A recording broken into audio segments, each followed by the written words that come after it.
golf fitness is unique. Golf fitness is nothing compared to, someone going to the gym or going to workout, bodybuilding, or even fitness training. Golf fitness, one has to really understand and probably play golf to really know how to train as a golfer. I'll give you a few examples. When I started, I was always relatively fit, and about 5, 6 years into my professional career, when I went to America to train with uh, a sports science center, and I trained with somebody called Dave Herman, and he completely changed the way I trained, and it was so different. And that's when I realized that how different golf fitness is compared to general fitness. I started hitting the ball within 6 months. I started hitting the ball longer. I was probably one of the longest in Asia. Uh, I think 4 or 5 long driving championships across the country as well as Asia. I won all of them.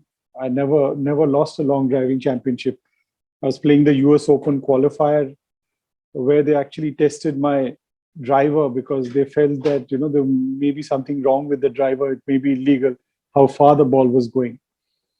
And there are some drives I've hit which people still talk about, like in Chennai on Cosmo 16th hole, when I flew a fence, which I don't think anyone has flown since then. So all this came from actually training in a very scientific way, and training in a way where it's going to help your golf and also help you prevent injury. So there are two things. One is obviously to play better golf, to hit the ball longer, be more stable over the ball. And secondly, is to be injury free. I used to swing the club really hard. Today, when I see DeChambeau, I kind of try and imagine my younger days. And I remember when I was 18, 19, 17, 16, 17, 18, and that stage, people said that I won't be able to play golf for a long time, and I would probably hurt my back or be prone to injuries. And touch wood, it's been 30, 35 years since then, and I've been playing professional golf relatively injury free. So coming back to golf fitness, one has to realize that the golf swing is only 1.8 seconds or so. So you have to generate power at around 120 miles an hour in that 1.8 seconds and make that club head move fast as well as being able to stay stable. Hence, you need explosive power.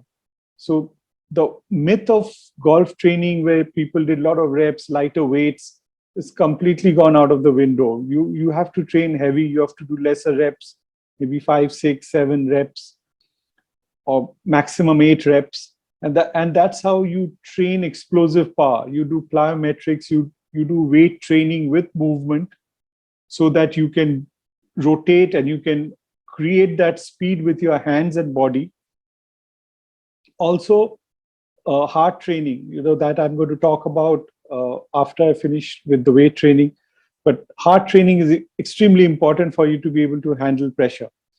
So coming back to weight training, the way a professional golfer will train, one is he has to be very careful about not hurting himself. We hear a lot of top professionals these days pushing themselves and hurting themselves. So your trainer needs to know how much to push you, how heavy to go, what is your maximum rep, and which are the areas that you're going to work on. So you're not going to be working on so much on your chest and your biceps, which will anyway get worked on no matter what you do. But you're working a lot on your strengthening your back, increasing your wrist and your forearm strength. You're looking at a lot of shoulder power, a lot of shoulder strength. You're looking at your core strength. Core strength is extremely important, core stability and strength, and your lower back. And then, you're looking at squats, you're looking at exercises which are going to make your legs really strong, because you need that foundation to be able to swing the golf club. Coming back to interval training is nothing but training your heart, how fast your heart recovers. So taking your heart rate up for approximately 30 seconds, then again bringing it back in another 30 seconds, again bringing it up within 70, 80, 90% of your heart rate, maximum heart rate. So what interval training does is basically it puts pressure on your heart. It gets your heart rate up in half a minute, and then again it gives you that time, about half a minute, for it to recover. The quicker it recovers and the more time it takes to go up shows that your heart is in better condition. So relating to golf, what basically happens is when you're under pressure and your heart is beating and pumping very hard and fast, and you're feeling very nervous, you take 2 or 3 deep breaths and you're completely calmed yourself down. And that is something that is going to really help a golfer play under pressure. And that is something that I have done, and I'm sure all top athletes, top professional golfers do. And this is something that also will be talked about. And then coming to yoga for concentration as well as focus.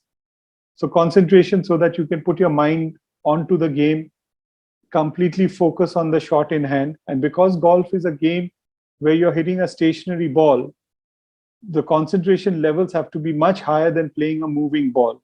If you notice that any sport where there is an action over a stationary ball or a stationary object, the silence and the crowd control is completely different and more important. So whether it's a billiards game, whether it's a golf game, whether it's archery, there you cannot have sound around you. Whereas football, cricket, you have a crowd which is noisy throughout the game. And the reason being that when you're playing a stationary ball, you can get disturbed very easily compared to a moving ball. Hence, concentration, focus.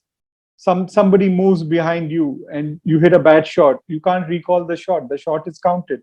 So it's very important to be able to stay focused and totally single-minded when you're hitting a golf shot. And that's where yoga comes in. Positive visualization. That's again a very important aspect in golf fitness, because it's also training the mind, and it is also being able to see good things happening. When you imagine good things happening, then automatically good things have a better chance of happening. So it's a holistic training, and there are no such programs, I think, not only in India but in Asia, where actually a fitness trainer can train to be a golf fitness trainer. Because I believe that other than maybe 2 or maximum 3 people in India, there are none who are totally qualified to train you for your golf game. And that is exactly what we are trying to do. Hence, this is not a fitness certification. This certification itself is a certification for qualified fitness trainers. So we don't give you a qualification or a certificate to train people. We only give this certification to people who are already certified to train, and we make them golfer friendly, and we make them into trainers who can work with golfers, who can address issues like distance problem, stability problem, as well as injury prevention problem, and rehab also for golfers. That is what this whole program is about. Of course, we also have a program here where a golfer needs to also learn how to train and how to be more effective, more powerful, swing with more stability as well as power.